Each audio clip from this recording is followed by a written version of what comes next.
ripoff? What's another word for that? No, I think you're talking about lying. Grifting happens to be an art form. The art of lying. Grifting is lying. The next person that says grift is gonna grift. My God, now it's replacing other words.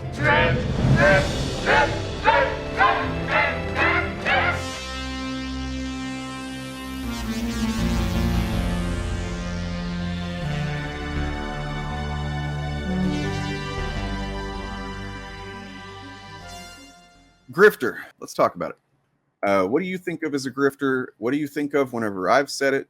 Which I'm sure I've said it a lot. I'd like to hear what you guys think before we get into it. And no, that's not because I don't know what it is, so I'm looking for an answer. I don't. I have no idea what a grifter is. Please tell me, chat. Are you really? You don't? Oh, I absolutely know. Okay. That's true. Grifter is an alien gunman from DC. Wasn't he Wildstorm before? He was. Yeah. A nice young man in chat named Lil Movie Perp. Someone pushing something or an idea that they don't really believe in but knows it will sell. Yeah, that's pretty good. That's why we're talking about it. I think there are a few different interpretations that could be valid. That is a pretty good one. Galvatron. Taking advantage of others for financial and or political gain. That's a good question. I was just thinking that, Dietrich. We never really know, right? Unless we get somebody on video or hidden microphones saying, I'm grifting these people, or or we're able to see into their minds, or maybe they turn a corner one day and stop grifting, and then they admit that they used to be a grifter. Like, those are really the only ways we can be certain. So otherwise, it's just making the best judgment off of the available facts, patterns of behavior, and so on. It's kind of like Poe's Law, where you can never really tell if someone is parodying something or actually believes what they're saying. It's the internet in a lot of ways makes that hard to distinguish between someone who is making a profit from their shitty views or espousing shitty views for profit that they don't really care about or hold, but it's good money. Yep. Pretty much. Con man, snake oil salesman. That's, all of these are somewhat synonymous, I think, but I think there's maybe some little bit of differences between them as well. We got some grifting going on in chat right there from Dietrich. Oh, yeah? I didn't see. Oh, no. Why are you're feeding into my grift? $10 from Dietrich. Grifting is when you get YouTube to, oh, man, you set me up. Got him. Set me up. God damn it. God damn it. Now everybody knows I'm grifting. The truth is out. The other day on Twitter, somebody retweeted me, and it was just that picture I made of Ryan Kinnell, where he looks like he's got Beak's head. He's got the bird head. And somebody said, like, it's been fun seeing Dane become the thing that he hates. He's a grifter. And I'm like, can you explain how? Like, what do you mean? And it just kind of hit me that I don't think a lot of people know what it means. And I'm sure that my audience, as you guys have already shown, know what it means generally more than certain other audiences. But yeah, I just wanted to clarify what I mean when I say it. Oh, okay. Well, this is actually, I appreciate this. I can see that. Yeah. It's because they think that I'm using the anti-SJWs for clicks. Well, yeah, sometimes. It depends. Okay, so this is something I heard, and I addressed this in a video about Eric. But after the first time I covered him, I got a lot of his audience saying that I was just using his name for clicks. And I'm, like I said in that video, it's like, okay, sure, if that's how you want to look at it. But how is that different from what Eric does with Marvel and DC on a daily basis? It's not like I'm only using his name for clicks and I'm doing it cynically, right? That's really the insinuation with that, right? Is that I'm just making a video talking shit because I want clicks. And that's not what I'm doing. Once again, you're not in my head. It's up to you to look at my patterns and the things that I say to decide if I'm being genuine or not. Yeah, it's one of those things that you can sort of tell through the body of someone's work. And I think especially like a lot of your more long form stuff is really about love of the game at the end of the day. Like the Watchmen stuff and the Punisher stuff, even your Hulk video recently is about the Hulk. It doesn't touch on any of this. And it seems like that's the kind of stuff you got into this for, that these people keep throwing up on the street everywhere cuts into proper hobby fun time? Well, it's actually not accurate. Oh. I did not start it. I'm okay. So when I started, I had a list of like 8, 9 ideas that I really wanted to do for video. But one of the main ones was I was tired of hearing about Ethan Van Sciver and the shit he was up to. It was really almost, I'd say, half and half. I wanted to talk about stuff I like, but I also wanted to deal with this anti-fan shit.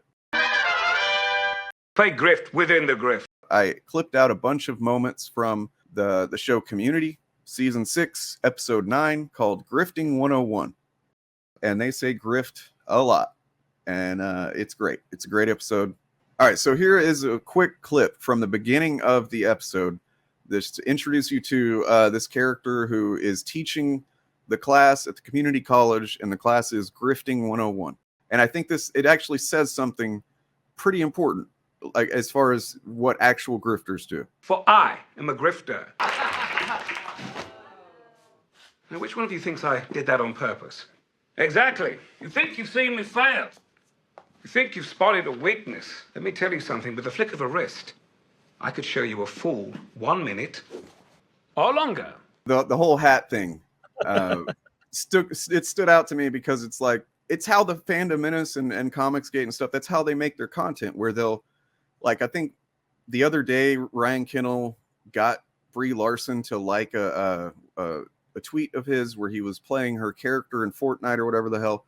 Right. And, you know, she, or probably more likely her social media people, liked the tweet without understanding who he was or what the context of that was. And he threw a party online. Right. And he threw a party. And then people started saying, I don't think, what was it? No, it was, I'm sorry, I'm confusing two different stupid Ryan Kinnell things. There was an account called She-Hulk. Not any official account whatsoever. Clearly just like a dedicated fan account. But it's called She-Hulk. It had a She-Hulk image. And, I guess to a cursory glance, someone could mistake it for an official brand account.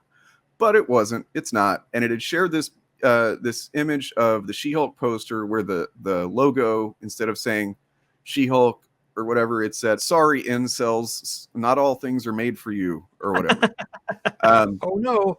It's pretty funny. Pretty funny. And then apparently Ryan Kinnell, and again, we don't know for sure what happened, what was going on in his mind. We can only look at the result. And he made a video about it saying that they hate you, they hate the fans or whatever. And he was acting as if this was Marvel or She-Hulk official brand account that was calling people incels. And then people started pointing out, like, no, dude, it wasn't a real account. It was a fan or parody account or whatever. And the question becomes, did he know that or not? You know what I mean? Like, in either way, it doesn't matter because he made the video. He's not going to go back on his word. So it's just like that right. guy throwing his hat and saying, I meant to do that. Exactly. And I think the tired thing, oh, they hate the fans. Do they though? Like, you look at the money these things make. I think that outside of their circles and fandom circles, I don't think the casual MCU enjoyer really cares all that much about this kind of stuff. They're here to watch their half an hour of TV or their 2 hours of movie and then go, wow, that was cool, and get on with their life. Yeah, I mean, that kind of ties into, I feel like, the like I had that debate with T-Rev. The whole thing was about how Star Wars called the fans racist, and Fandom Menace had been making content like that. They called the fans racist. They think you're racist. And I'm just like, they're not talking about everybody that's a fan, and that's another way that they conflate these types of things. And it seems like a grift maneuver to me. I don't understand how an adult could honestly believe it, right? Like look at this and go, okay, well, clearly they're talking about specific people, but no, I don't see how somebody can look at it and go, oh, this is all of us. That's why I try to emphasize their outrage is fake. Right. in a lot of cases is because, I mean, they're smart enough to start a YouTube channel. They clearly know how to do the tags and stuff in the the dash to get the right trending keywords to hit and everything. They know how to do all of this shit better than probably me, I guess, because it's how quote unquote successful they are. So I can't believe that they're dumb enough to. Right. They're smart enough to manipulate tags to get views, but somehow third grade level reading comprehension and fourth grade level research are beyond them. Right. You can be a grifter without being a bigot. You can just be in it for money and not touch on that because the world is big and full of marks. At the end of the day, it is easy to be a mark. It can happen to anyone, and I think people sort of think, "Oh, I'm too smart for that. No one has manipulated me," but it's kind of happened to everyone. Yep. I mean, the old saying is, it's easier to scam somebody than it is to convince them they've been scammed. Yuppers. And it seems to be true because, I mean, you look at Trump supporters that are still holding fast to the dream of look at all the crazy nonsense that they believed throughout his presidency, before his presidency, after his presidency. But it's like objective reality and just a cursory glance of factual information should tell these people, any reasonable person, that, oh, he was scamming me or he was lying or whatever. But it compounds. It does. It becomes a sunk cost where you've spent so many years just making this your identity, and you've probably cut ties with loved ones because all that type of stuff. And it's like, even if you do start to have a moment, an inkling of like, wait a second, it's going to be real hard to nurture that seed of doubt because you are just so invested in what you've been bought into. And you've burnt all of any system of checks you've burnt off. So it's hard to nurture that when you don't even know where to go. And especially on places like YouTube, where for all of their insistence that they're being censored, like YouTube has a pretty strong right-wing bias, it's hard to get out of that bubble if you're starting to have that, like, wait, am I wrong? Where do you even go? Some say I'm a lucky grifter. Some say I'm the king. All right, so let's look at vocabulary.com. Grifter. A grifter is a con artist, someone who swindles people out of money through fraud. If there's one type of person you don't want to trust, it's a grifter, someone who cheats others out of money. Grifters are also known as chiselers. I hadn't heard that. Defrauders, gougers, scammers, swindlers, and flim-flam men. I've heard that one. That's a classic. Now, selling a bridge and starting a Ponzi scheme are things a grifter might do. The difference between a grifter and a thief is a grifter tricks you out of money through lies, while the thief just takes it by force. The end result is the same. So let's say you have a group of former or failed comic book pros, right? That for various reasons they don't work in the industry anymore, and they're very bitter and harbor some hateful views, but they feel entitled to continue to make money off of comic book fans. They might do something like tell fans that the comic book industry is about to crumble. It's about to die. It's on its last leg. And that something like, I don't know, SJWs are the cause for it. And it's going to die any day now. Any day now. I'm just waiting. I believe. And this, talk about the religious element at a certain point with certain ones of these people. It starts to look like a doomsday preacher who's, as soon as he says, well, here's the day the comic book industry is going to end. And then it comes and goes and doesn't end. Well, all right. So and you just kick the can down the road. And that's happened several times with Van Sciver. Oh, yeah. But yeah, so that's just the first part of the grift, though. They don't have your money yet, but they've got you invested in this narrative that they're selling you. Despite the fact that you can look up comic book sales charts, you can see that things are making a certain amount of money and so on. But they'll do things like, in order to convince a little bit more skeptical fans. There are a bunch of fans who won't even check any data. They'll just completely get their information from these people. Right, they're bought in. There's probably some, though, that every once in a while go, well, I should look and see what the sales are, or they're just curious or whatever. And then they see, wait a second, the sales year after year since the founding of this group I'm in, the sales have gone up. Well, then they have to kind of add a wrinkle to it where they'll say, yeah, but if you look at manga's up like 111%, which is like true. It's It kind of doesn't matter. it's a fallacy because it's not, because comics are up too. They're Right. not up. They're not up to the same degree at all. But That doesn't you know, matter. it doesn't. Yeah, it's like, okay, so another thing is doing well. Sure. So manga's dying because video games are doing well. Yeah. What? Well, I mean, the fact is that a lot of people buy both, and that Right. you know, if you get people going into a comic shop or whatever to buy manga, there's a chance they might buy comics too. There's no reason to make this arbitrary distinction, and there is zero evidence that one being successful negatively affects the other. It's a fake grift within the grift. Our shelf here has Green Lantern and Batman and a bunch of manga. Some of it's my spouse's, some of it's mine. Turns out you can like them all. Yeah, exactly. Plus, manga is comics, right? It just is. Like, they're the same format. They're both sequential art, sequential graphic art, where with images and word balloons expressing what, and very similar. No, the styles are different, obviously, but it's art in panels with text boxes, right? And then you read one from the left to the right and the other from the right to the left, and that's that doesn't make them as different as a video game and a movie or something like that. They're literally, you're interacting with this the exact same way, and it's just silly. But yeah, so you just got to look out for those types of wrinkles that they will add, in order to keep up the grift. The one I've seen a lot of is the empty theater thing, where they will show like, oh, look at the ticket sales on this website, whether it's Fandango or whatever. It'll say, oh, the theater's completely sold out. And it's just like, well, when's that for? When did you take that? Like, you could take that a few weeks in advance sometimes.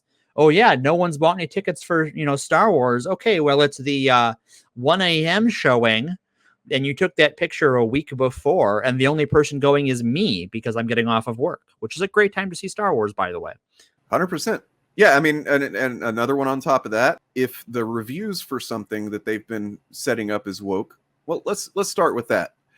And I covered this with the first She-Hulk covers that I did, where the Quartering started covering it like early 2020 when the show was announced. The Quartering started saying, it is going to be stupid. I can't believe it's a comedy. Nobody cares about this. And I made the video then saying he's going to care about it. He's going to be talking about it. And then lo and behold, he's making videos talking about it. If a movie's box office is pretty good, but it's got maybe B- cinema score, and some critics saying it sucks or whatever, they're gonna harp on that. They're gonna harp on whatever metric is most convenient to their narrative, and they will ignore the other one. Right. I think Solo is a really good example of that. With Solo, because it came out after TLJ, which, was sort of not the launch of the Fandom Menace, but sort of its big breakthrough moment after they had sort of gotten started with Force Awakens. And Solo didn't do so well because it came out like right between Avengers and Deadpool and a bunch of other stuff. It was sort of smooshed in there. It's like, oh yeah, that one didn't do so well. Well, look, now this is because of Last Jedi ruining Star Wars forever. No, it was just that people's dads didn't want to take their kids to see 7 movies in, week to week to week to week to week. Oh, well, they've had a field day since the pandemic, because they cover movies and releases as if there's not a pandemic. As if it's 2018. Yeah. Right. So they'll be like, oh, abysmal, like when they talked about Shang-Chi, for example, because compared to a lot of Marvel movies, no, Shang-Chi did not do as great as a lot of them. Well, there's a lot of things that you can consider with that, though. They want you to not think about it. They only want you to think about the way that they're framing it. But let's think about this. Well, the pandemic obviously was still going on. A lot of people still are, understandably, not comfortable going and sitting in a crowded theater. That may have been the first time I did after the pandemic. But then let's consider also that it's okay for a movie studio like Marvel that's putting a lot of content out to sometimes not do, make $1 billion on something, considering it's made $1 billion on a few different projects that wasn't really anticipated, that's okay. It doesn't mean that they're failing. Also, and if the movie doesn't do well, how does it have anything to do with wokeness? But also, the main thing that I noticed with Shang-Chi was I saw the Fandom Menace guys comparing it to Captain America movies or Iron Man movies, and they're like, well, Iron Man made this much money, and this didn't make it close to that. It's like, for the MCU, a lot of people who never read a comic knew who Iron Man was, knew who Captain America was. These are characters that had permeated into the pop culture lexicon for decades now in various degrees, right? Well, and you had someone like Robert Downey Jr. playing the lead, who is, while he wasn't as known then because he had sort of fallen out of favor due to some personal issues, was still a known commodity, and you had other actors in that were well known. Yeah, I mean, I was familiar with Shang-Chi, although admittedly, until the movie was coming out, I always called him Shang-Chi. That's a good point, Neo. Yeah, they built up the the capital to be able to take risks, but exactly, that's another way that they grift. When something, they'll, for one thing, obviously they'll do review bombs. They'll the implication, the insinuation is there whenever they talk about, a YouTuber talks about it's gonna bomb or whatever. Well, then the audience goes, oh yeah, it's gonna bomb, all right. And then they tank the audience score, and so they'll lean into that if they manage to tank the score a little bit or whatever. But right. When it comes to something that maybe what was that? I think it was the Terminal List that they were championing, because I don't know, really, I guess because Chris Pratt, and it's kind of, I guess, about like SEAL Team 6 or some bullshit. Anyway, so that was on Amazon, but it got really not good reviews. And then so all the content became about how they're, something about Amazon or whoever. They're basically intentionally keeping the ratings down because they don't want it to be successful or something like that. And it's just nonsense, man. Like it really does require, they depend on their audience being media illiterate. Right. They don't see it. They want they need their audience not to understand that Amazon and Disney and whoever else, they don't care about anything but what's going to put eyes on TVs and movie screens and putting money in their bank account. That's it. They're not here for your culture war or whatever. They got their bean counters that go, okay, we know if we do this, we can get X more number of dollars in at the end of the day, and our quarter will look good. And that's all they care about. They're a business. So if a movie does poorly, and then it did poorly, and they guessed wrong. And that's really what it comes down to as far as, the business side of things. But the right-wing Twitter sphere needs it to be this big conspiracy theory when it doesn't go their way. And they've got to make these false Minions versus whatever comparisons. Yeah, exactly. The false film feud, as I call it.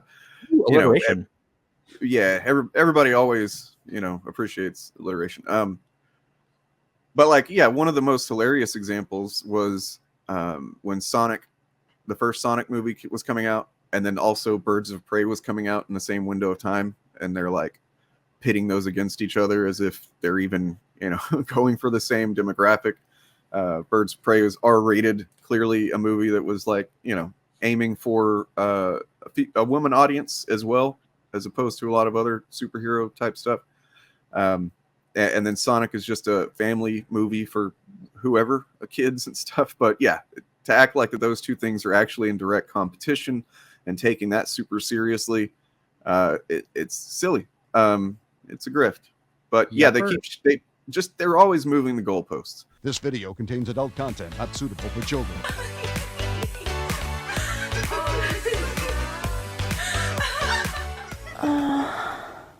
If you are just in the wrong state of mind or wrong situation, and usually it's desperation, that somebody's desperate for something, And that's when they're willing to, you know, kind of throw caution to the wind and trust in someone they don't really know. And so, yeah, traditional con men typically were offering some product or service, and then they would take your money and not give you the service, or it would be something that didn't work. That's where the snake oil salesman thing comes in, because they literally used to just sell snake oil and other kinds of random chemicals, you know, shit that doesn't do anything, and tell people that this is going to cure what ails you. And then they're, you know, the snake oil salesman would roll into town with their cart full of stuff, sell a bunch, and then they're like, all right, bye, off to the next town. Well, Debbie, I appreciate the vote of confidence, but if I was a con man, I would have you hooked right now. You know, and I just want to point that out. I appreciate it, but you know that I don't come off that way. But I know I'm not. But also, a con man would say that too. Trying to be disarming? Are you grifting me out of my arms? The traditional idea of a con man or a grifter is one thing, but whenever, like with anything else in internet social media age, we have to adapt definitions, because you know it takes on a whole new, a lot of new angles. Like there's a difference between how the Fandom Menace and Comicsgate grift, right? Mm-hmm. Essentially, it's the same thing. They're creating a narrative based usually on either completely distorted data or facts, or just facts without any context, or without the context that's inconvenient to them. And then they, you know, with Fandom Menace, they get, I guess, Patreon. I'm not sure if they have those, but they get super chats. I've seen that shit. They make a lot in super chats. And all of it is because people are just buying the woke SJW stuff. I've seen a lot of streams where people literally pay like $20, $50 just to say basically SJWs suck. And it's like, man, they got you good. That's a good grift. Well, when part of how that grift works is that, and that con works is that you think you are paying a reporter who's a war correspondent. I think you were the first one I heard sort of refer to it as this sort of wartime mentality.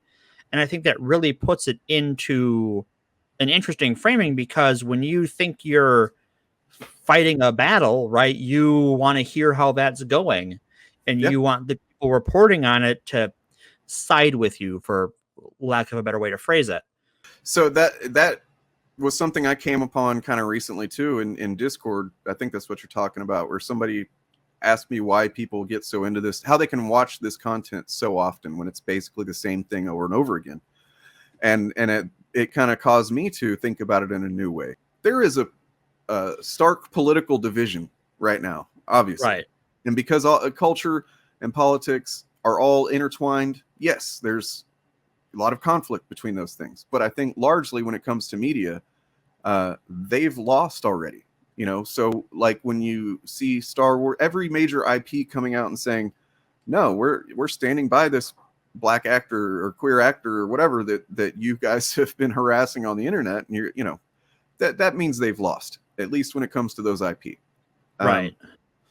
But so when I started thinking, well, if they see it as a war, though, if I adopt their perspective and take it seriously for a moment, then yeah, it really is like they're probably checking their favorite YouTubers every day, the same way that I check David Pakman and a couple others, where I'm just like, oh, what's going on today? But whenever the stuff you're watching every day is this sensationalist outrage nonsense, it's hyping up their, it's getting their blood boiling. It's getting them way into a thing that isn't really happening the way that they're being told it is. And when you're all in on that, when you get sort of outside pop culture, if you have bought into some of the far right rhetoric around things like racism or LGBT rights, where they are waging a culture war and they are making up things about what's going on at children's hospitals and stuff, where actual terrorism stuff, actual warlike stuff, you are both primed to slide into those sort of mindsets, and you are more likely to adopt them broadly and outside of just fandom spaces. Reggie, Sketchy, Got Hands, dopamine hit. That's exactly it. You know, we all get a dopamine hit from whatever content that we consume on a regular basis. That's why we come back to it. You know, if something made us feel good or validated us even for a moment, we're pretty likely to do it again. That's just the way the human brain works. But there are, you know, varying degrees of valid stuff that you can get a dopamine hit for. Yeah, I empathize to the extent to people are being misled with harmful information. I just hate it when they open their mouths. I have a problem. Yeah, I think it was you and I just talked about this like yesterday, Morgan. Yeah, we were just talking about this. That basically I have some compassion. I mean, I try to have compassion for anybody. And this, I meant to answer a question way earlier. Somebody said, who do you hate more? Fandom Menace, Comicsgate, whatever. It's like, I don't hate any of them. You know, and might sound like I'm being cliche or something, but like, I don't really hate anybody. I hate ideas. I hate patterns of behavior and actions and stuff like that. But people, I don't hate. And sometimes I wish I could, but like maybe it would motivate me to put more content out and make it more edgy and spicy and get more clicks. I don't know, but I don't feel that hatred like that. The people, even someone like EVS, they can change as a person. Nothing is physically or cognitively keeping them the way they are in a permanent fashion. They can change. So hating them or people like them doesn't help you. It doesn't help them. But it's sort of the people who follow them are both perpetrator and victim, where they've been fed this misinformation. They've changed their worldview around it, and now they're repeating it and going after people who they think are the bad guy. But they were misled into that position. They're also victims of it. And that's hard to keep in mind, especially when you're interacting. Yes. But it's important. It is. And, you know, it's important because it distinguishes you from the people that you're, you know, ideologically disagreeing with in a lot of ways, because it's called essentializing, right? Where the idea that somebody believes things that you don't agree with or even that you vehemently disagree with. And essentializing is taking that and going, well, this person is evil and bad. Just the person is bad, right? And not distinguishing between the fact that you just don't like these ideas and what they're doing. You know, and to me, it's a personal thing that I try to keep in mind, because I used to be, you know, not such a great person. Like, you know, I wasn't ever like a all-out chud like these people are, but I wasn't super awesome. I used to have some fucking toxic behavior and so on. And I did a lot of growth. And that's why I know it's possible. That's why, you know, I tell people that like, dude, if I could do it, and I've known some really shitty people that have grown and come around to become cool people. I was grifted.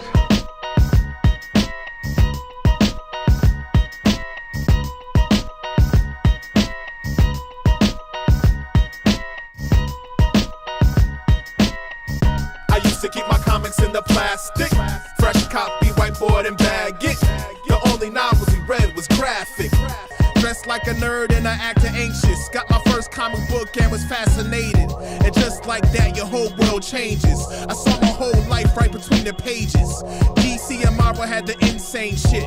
Bruce Lee, Bruce Banner, Bruce Wayne, kid. Getting in the game, well, you need some practice. If you want to get your comic book stack the fattest, hit the shop on the Wednesday, check the new rack. Flip through the front, grab yours from the back. I'm bagging the board, add it to your stack.